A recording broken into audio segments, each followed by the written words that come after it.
yentas of The View are filled with venom and fake outrage again. My God. The flatulence was strong this morning on The View. The whoopee cushion, she was hiking her legs so much that producers, they finally gave her the benefit of a stool.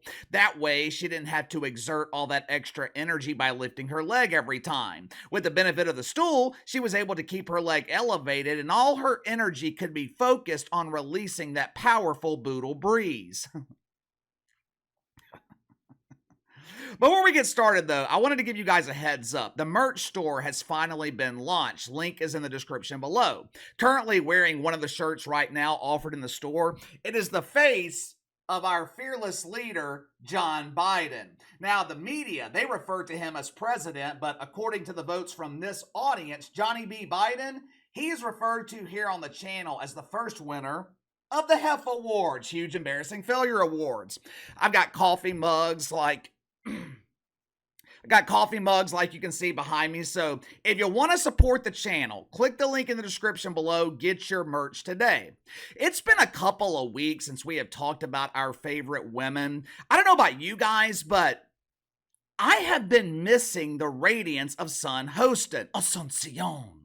I have been missing the performances of the great pretender, Alyssa the Farrah Griffin. Luckily, I was able to get my pretender fix in her absence. Past couple of weeks, Brandon Ingram, he has been pretending to be a max player. He has been pretending to be a superstar in the NBA, when in reality, Brandon Ingram has been playing like a glorified role player. But I was wondering last week why we weren't hearing from our yentas.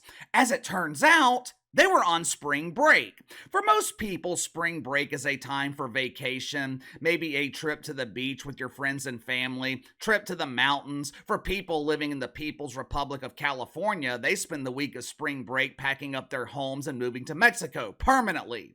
For most people, though, spring break, it's a time for leisure. Not for the yentas on The View, though.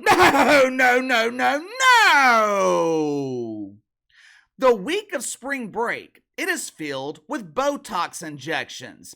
Big Red Joy Behar, she spent last week having shoulder surgery. About once a year, maybe twice a year, her shoulders, they got to be operated on because they are balancing the weight of that Superdome. Now, of course, the whoopee cushion. She spent last week refilling her gas tank. She is preparing for a long summer. She knows lonely women will travel from woke cities across the country, expecting their nose hairs to be singed with her powerful boodle breeze. The yentas, they returned with a vengeance this week, and they chose a unique target for their vitriol. The target of their fake outrage, it was so original. They chose to go after someone that never gets mentioned on ABC. It's not like Jim Kimmel doesn't have a passionate obsession for this man. It's not like George Metropolis or whoever hosts Good Morning America. It's not like they spend every waking moment dreaming of taking a big bite out of the orange. The target of the yentas' rage this morning, it was none other than Donald Trump. Orange man bad! First thing this morning, Time Magazine, they published an exclusive interview with the Trumper. Well, KC, why would Donald Trump agree to an interview with Time Magazine? Yeah, that's a pretty good question. I know we have grown accustomed to our leaders running away from tough interviews. Our fearless leader, John Biden, he only agrees to interviews with people that he knows will hold his wrinkled hands. People like Howie Stern. But unlike John Biden, Trump, he's not afraid to speak to anyone. He's not afraid to answer tough questions. Does he say outlandish things? Certainly. In terms of PR, would things be better at times if Trump would just shut his yapper? Most definitely.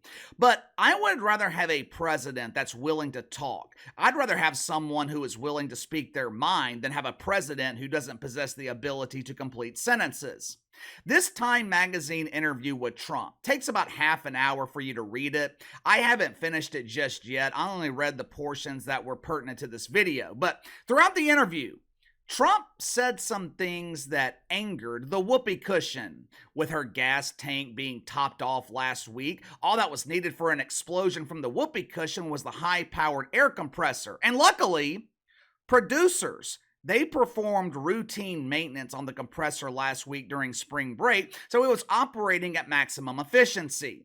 As the warm air from the compressor filled the cushion, mixing with that toxic gas, it was the perfect recipe for a hurricane of flatulence.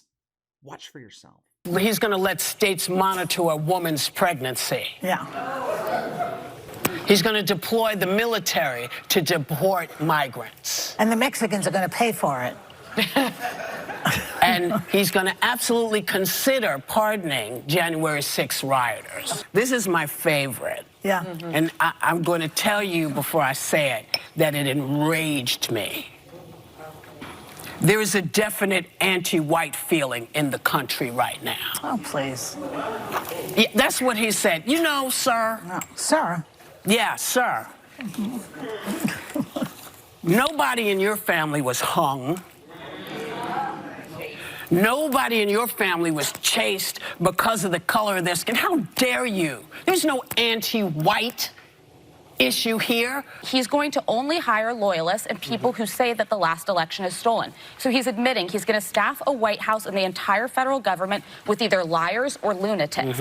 As you guys know, and I piss off my aunt every time I say this, hey Annie Uggs, she gets aggravated every time I say this, but I don't give a shit about abortion.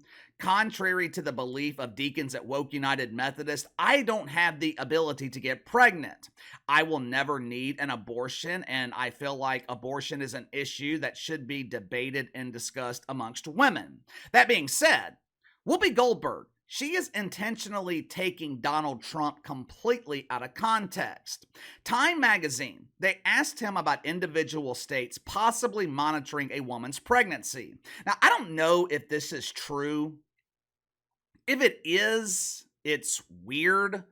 I would not want the state government monitoring my wife's pregnancy. Matter of fact, I don't want the government monitoring anything about me. The government is never the solution to a problem. 99% of the time, the government is the cause of the problem. But either way, Donald Trump told Time magazine that it's irrelevant whether he is comfortable with this or not. Why? Because these decisions and laws regarding abortion, they are being made at the state level where they belong. If you are living in a state with draconian laws, move to a different state. This should not be a federal issue, and if Trump is president, he has no say in what individual states are doing with it. Whoopi Goldberg, she was also enraged with Trump for claiming that he would use the National Guard and the military to deport illegal immigrants. Well, KC, you're not allowed to use that term anymore. You must use the term undocumented future Americans. Look, I'll be the first to admit I don't know the right way to go about the immigration problem. I'm not talking about the problem on the southern border and preventing people from coming in. Trump has already proven that's an easy problem to solve. But as far as the people that are already here, I don't know if the military is the answer or the best response. Maybe there's a better solution. I don't know. What I do know, it's better than doing nothing, which is what John Biden is currently doing. I'd rather have a president who's willing to come up with ideas than have a president who can't define the word idea.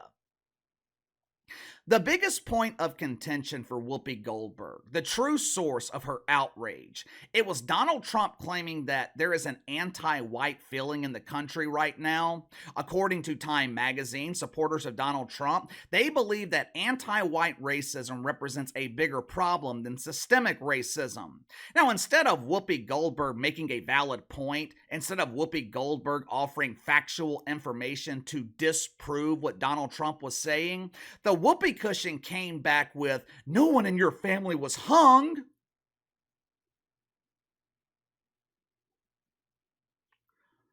Okay.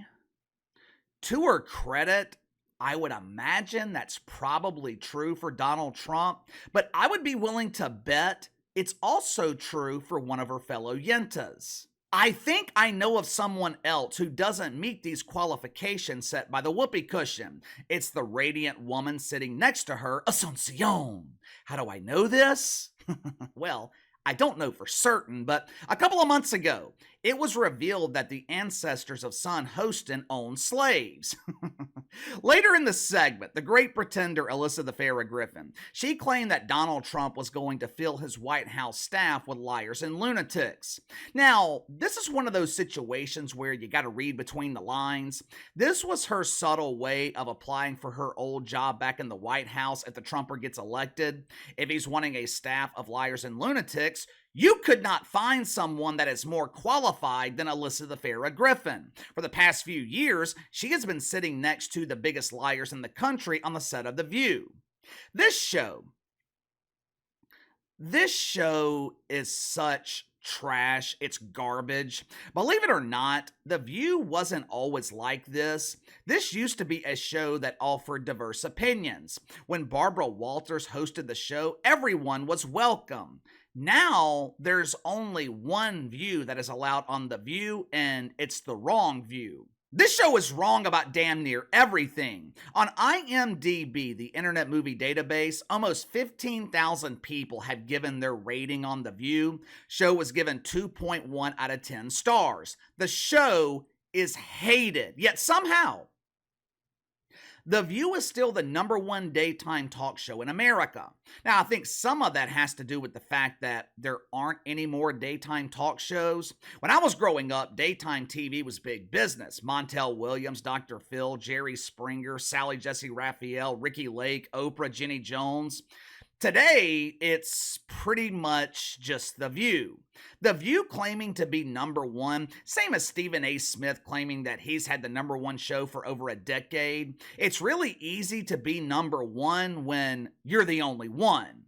Either way, though, The View does pull good ratings. Last month, The View averaged 2.4 million viewers. If you're a single dude, that means there's almost 2.5 million lonely women in America looking for a man. Now, of course, you don't want to be that man. If you find yourself dating a woman who watches The View, more than likely, she's going to expect you to carry the baby. She's going to want you to get pregnant. But give me your thoughts on this. Whoopi Goldberg filled with fake outrage again. Alyssa the Farrah Griffin claims that Trump only wants liars and lunatics on his White House staff. All the while, she is sharing a stage with some of the biggest liars and lunatics in the country. I mean, you can't make this shit up. Sound off in the comments below. Like, subscribe, share the video. I appreciate your support. Follow me on Twitter at KC_BTL84. Best way to contact me is BTLKC84@gmail.com, and I'll see you guys tomorrow.